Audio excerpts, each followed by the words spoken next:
Hi everyone, it's me Isra. Today is my lecture. In today's lecture, we will discuss about A and N. And first, we will discuss about A.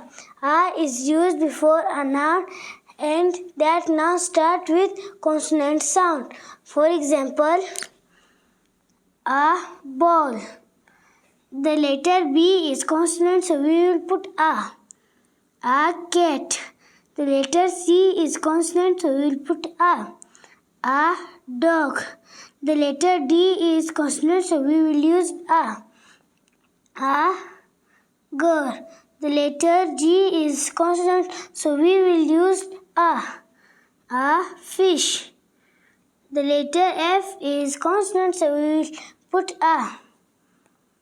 A pen. The letter P is consonant, so we will put A.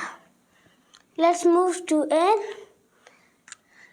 N is used before a noun that now starts with a vowel sound. For example, an apple.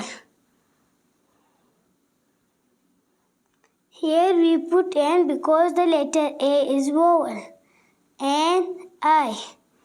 Here we put an I because the E is vowel. An igloo. Here we put N because the I is vowel. An orange. Here we put N because the O is vowel. An umbrella. Here we put U N because the U is vowel. And remember one thing, A, E, I and U are vowel.